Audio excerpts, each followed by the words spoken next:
Hey, welcome to another episode of the Get More Students podcast. I'm your co-host, Alex Asher, CEO of LearnCube. And I'm Herbert Goethe, founder of herbertgoethe.com. So today we are going to be talking about a topic that both Herbert and I are exposed to a lot, which is how do I start an online tutoring business in 2021?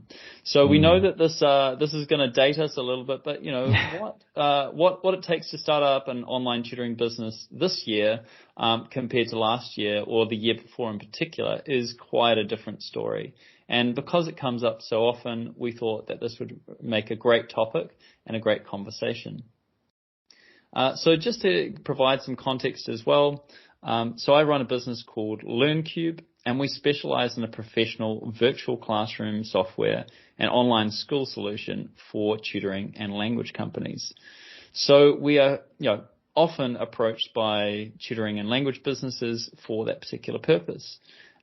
Interestingly enough, we actually offer basically increasingly more value as a tutoring or language company grows, because as they have more people, more students and more classes, they also have more systems that they need to manage. And so with that, we often find that we're best able to help, particularly with our more our higher value products like our online school. We're typically able to help at a higher level.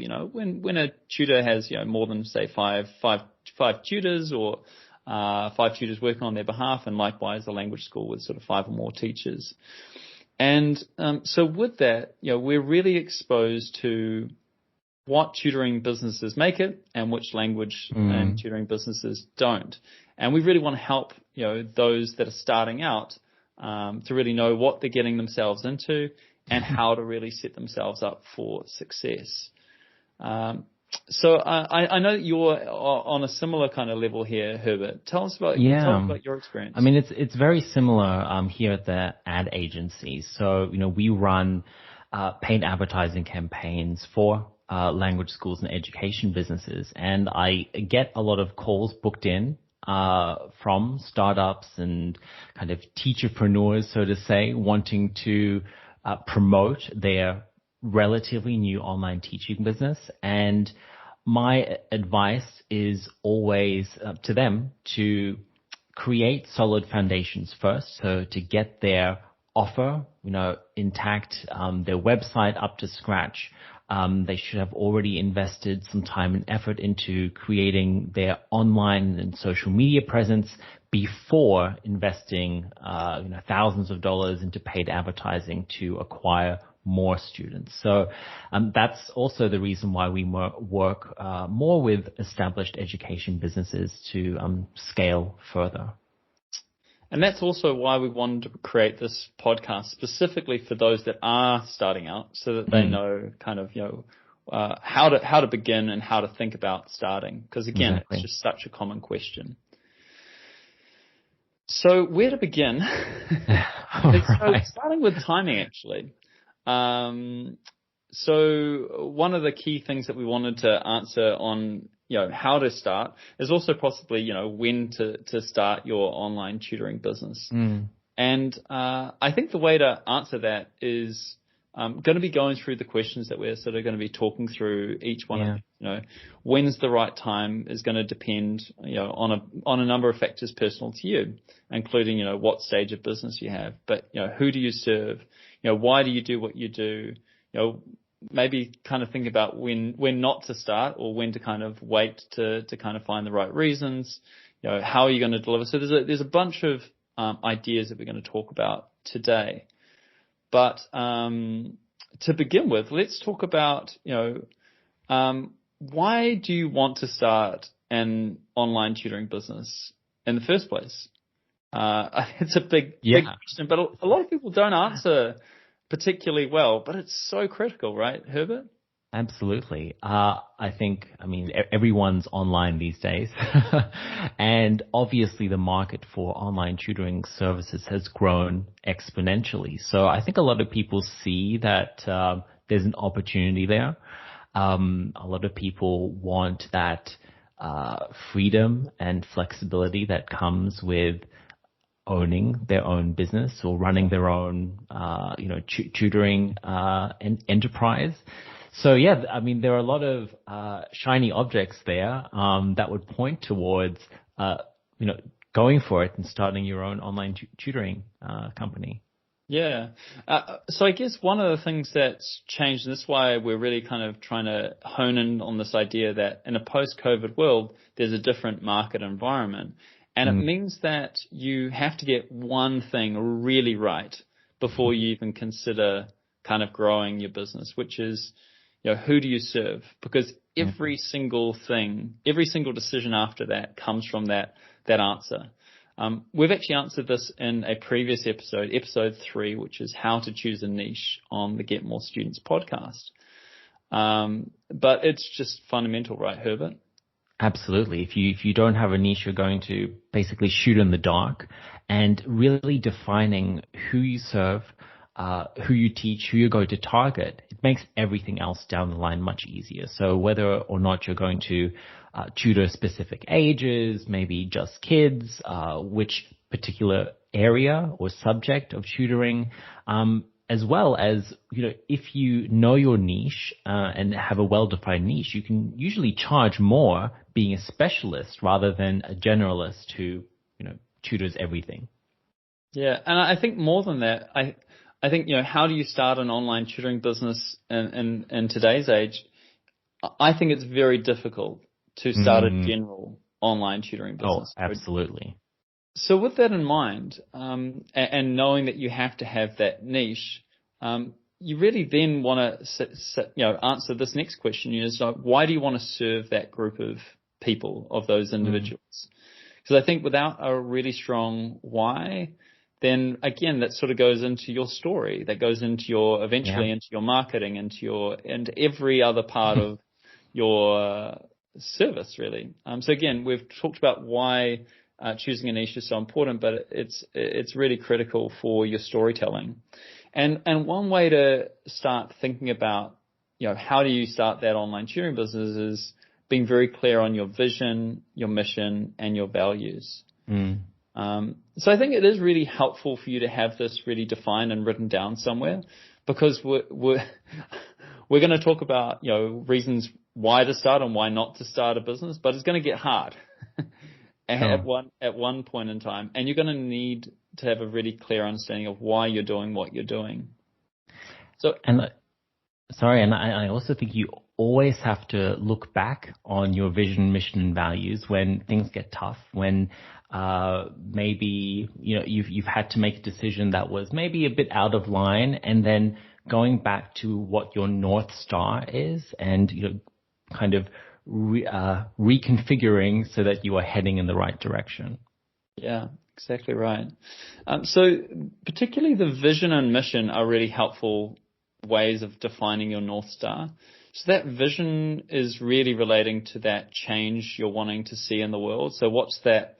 That vision is really, something that doesn't exist. So if you're, again, it's going to rely solely on your choice of niche, because you're not going to be able to change the entire world's language learning or tutoring or maths problem, the way that they approach maths or whatever your tutoring niche is.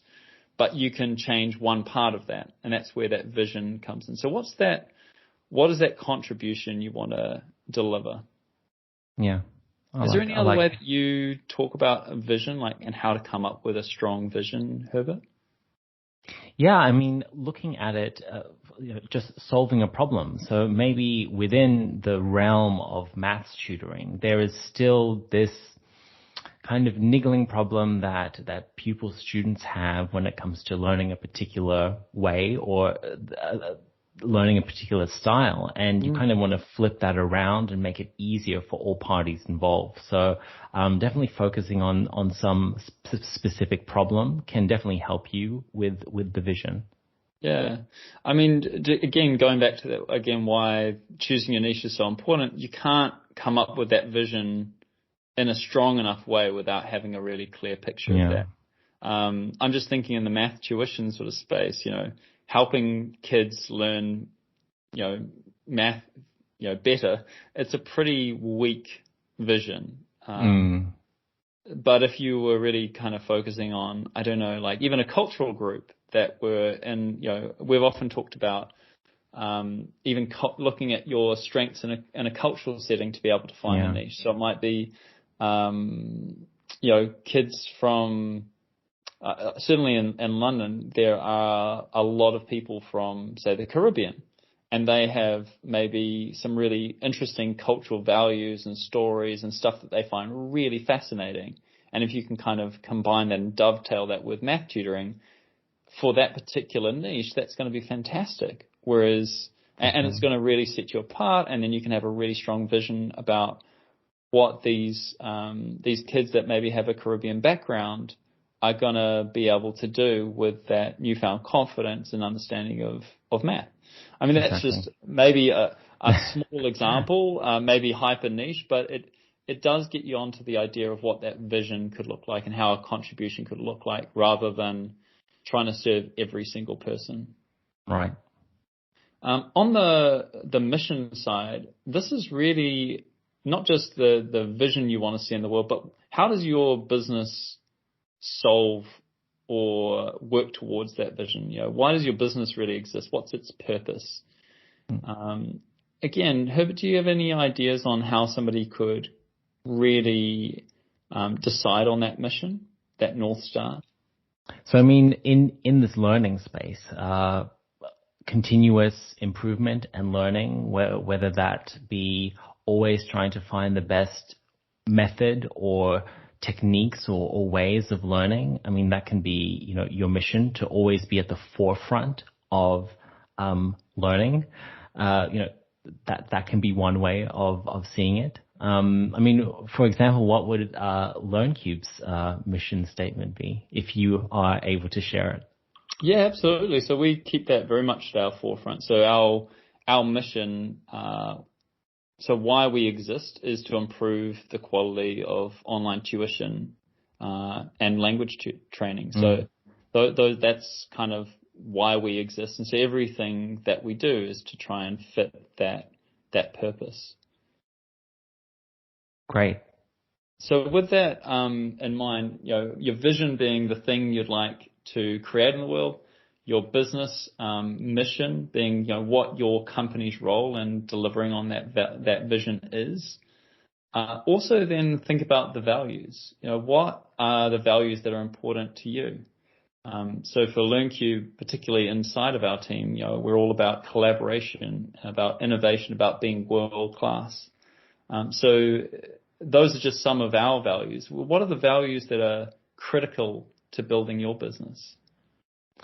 Herbert, what are your do you have any business values that you'd like to share? Absolutely. I mean, as a marketing agency, one of our values is to be data driven. So to look at the data and make decisions based off that, and kind of that's our North Star. It points us in the right direction. So always looking at the data and making decisions based on that, as well as always trying to find the best solution. So even if it's outside of the realm of the service that we are providing, but it is related, we will try to find the solution for our customer.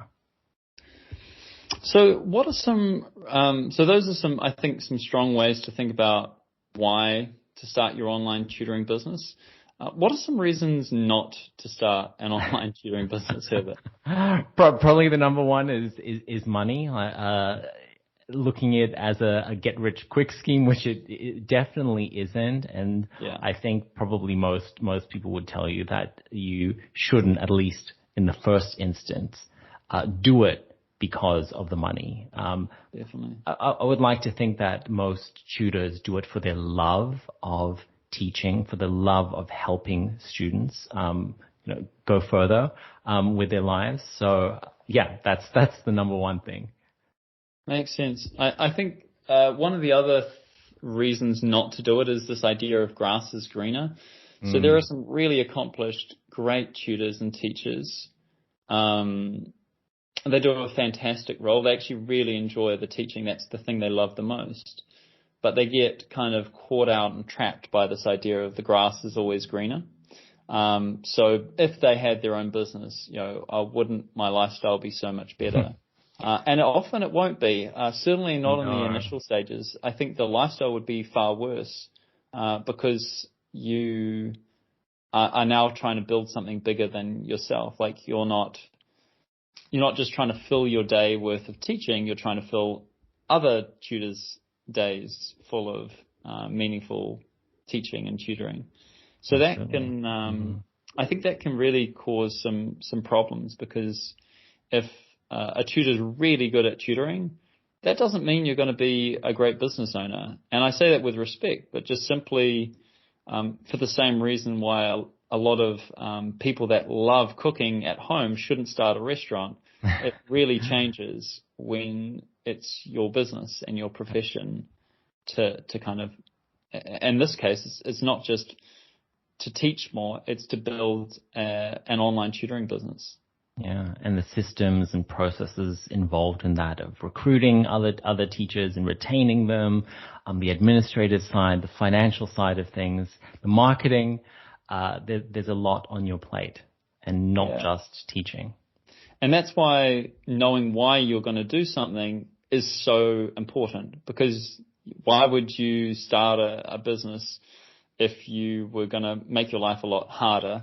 You were going to actually make less money because you then had to be responsible for all the overheads that go into running a business. Maybe you didn't actually like the idea of having to deal with marketing, which you're absolutely going to have to do regardless when you start, is to get that right. Regardless of whether you think you're a marketer or not, there's not going to be anybody else that's going to be able to do that work for you. So you're going to have to be okay with doing that marketing, going to have to be okay with making a sale. So again, tutors that are used to working for somebody else, they often don't have to deal with taking money and asking for the money up front, and dealing with a parent that doesn't pay on time or doesn't want to pay on time. Exactly. There are loads of reasons why that's quite painful. And I think it's really important that people know why they're, and if they've got a really strong vision, what I'm really trying to build is a totally new approach to math tutoring. That's unique and actually really works with, kids of ages, 4 to 10, to really set them up for life. Well, that's going to be a lot more, that's going to be compelling. But if it's just to make money, as soon as you don't see the money come in, you're going to quit the business. Yeah. So we talked a lot about who you serve, why you do what you do with that vision, mission, values, the wrong reasons to start a business. The next thing is, how are you going to, again, kind of going into the more kind of direct question of how to start an online tutoring business. What do you need? You're going to need, firstly, you're going to have that dialed and have a business plan. I feel like that's its own episode, so we're not going to go into how to create a business plan or how to create you actually will learn a lot in this podcast around like marketing strategies, but you're also going to have an overarching marketing strategy to get to that niche that you're really going to be serving. So I think those are some basics. You're going to need some form of technology at one point in time. Again, you can totally get by when you're starting out. So particularly with LearnCube, we offer an online whiteboard, we offer a virtual classroom for independent teachers. And then for those that are sort of making that next move, we offer an online school or basically an online tutoring platform. But all of those things come in time. And when you're starting, that's not an essential piece. Probably the most essential piece is the reason that you kind of are listening to this podcast, which is you need students, and you need to get more students, which is kind of on the tin with this episode. So, what are the other aspects that you think you're going to have really clear, Herbert?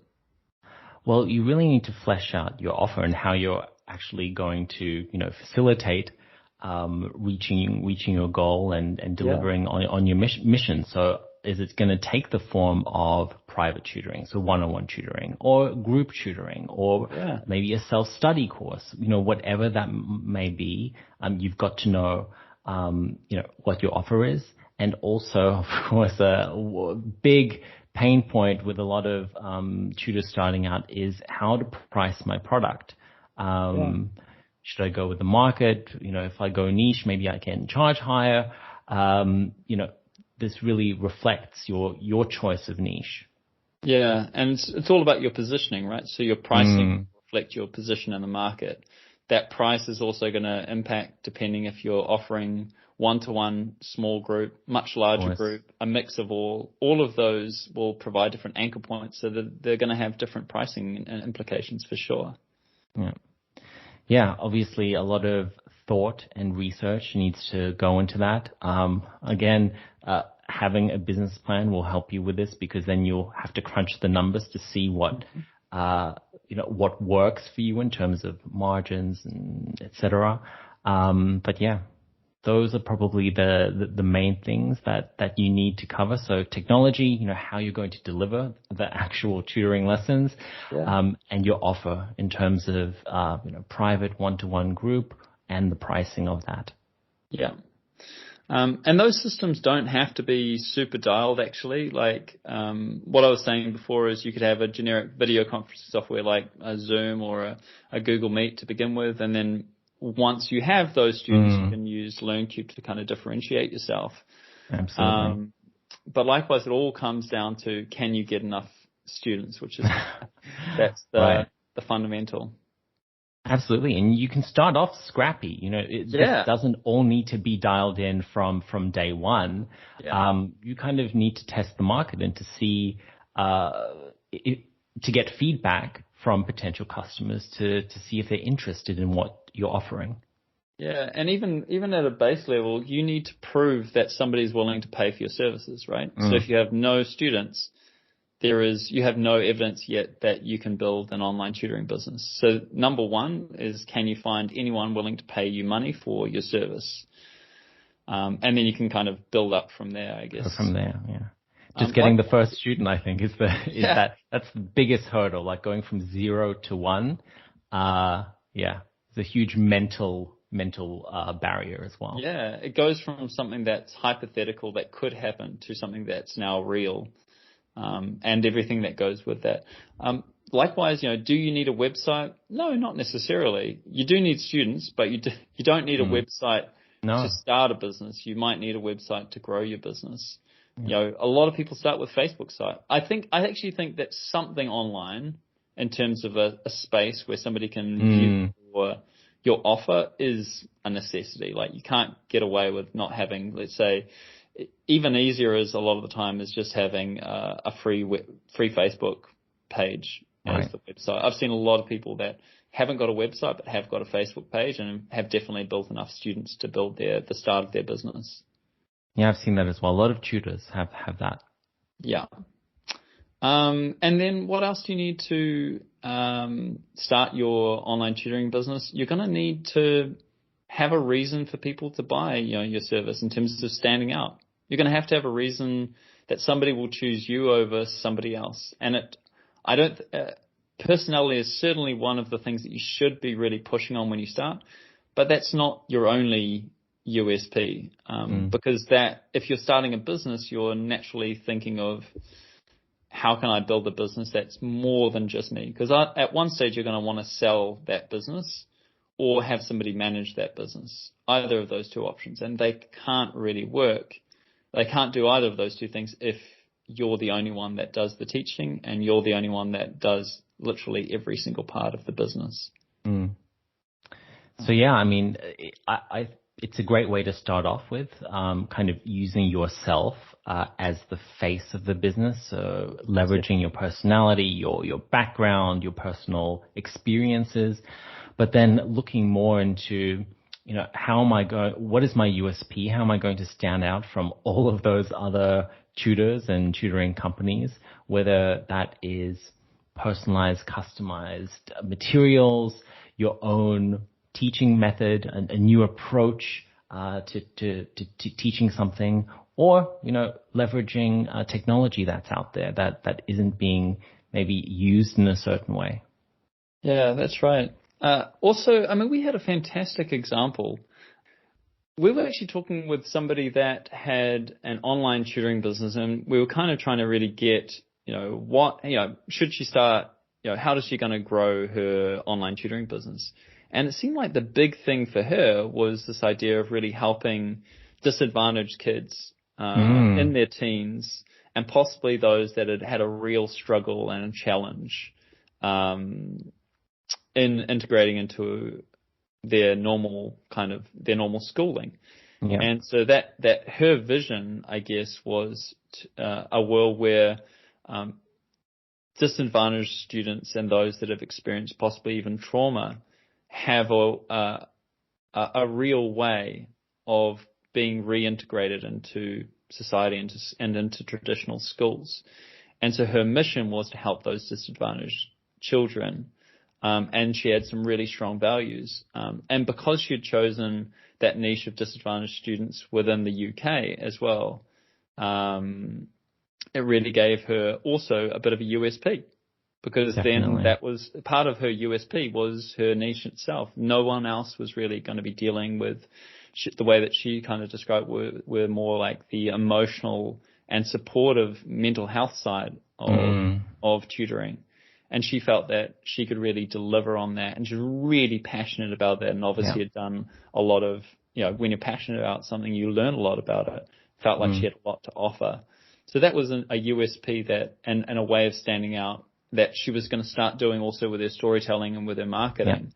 Yeah. But it sort of tied into all of those. She had a personality. She had a clear understanding of how she would use materials, how she'd use materials online and online whiteboard or in a virtual classroom. She had quite a clear idea of that method of taking somebody and kind of building up trust, and then really providing really practical examples to that student. And she was getting referral business because then the channels were really obvious, because everything again had sort of built up from that niche.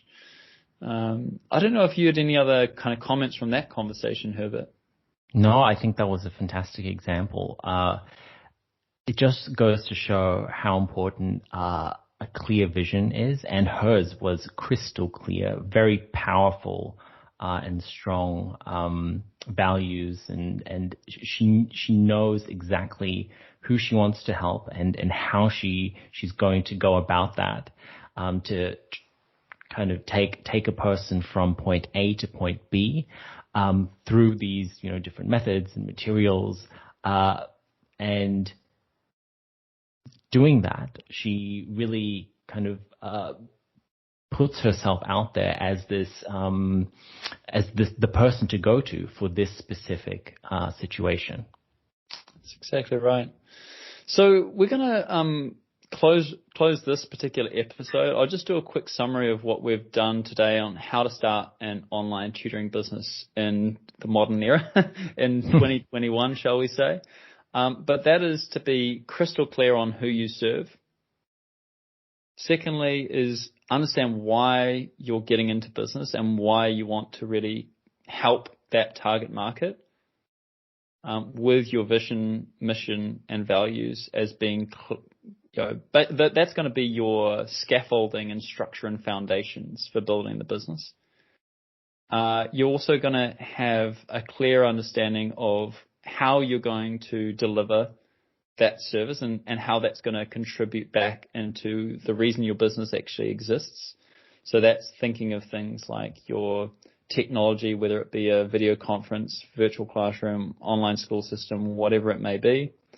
You're going to have a very clear understanding of how you're going to go about that. Is it one-to-one, small group? Otherwise, you're going to have a very clear understanding of your positioning, and that'll impact your marketing and your pricing.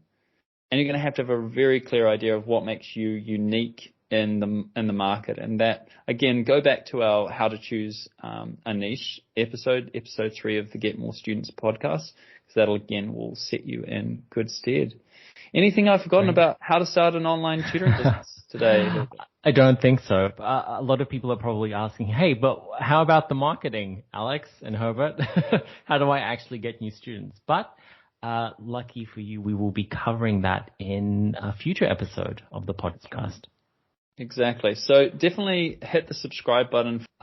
What we try and do is provide ideas, inspiration, and motivation to edupreneurs just like you. So we'll hopefully see you again soon. Catch you in the next one.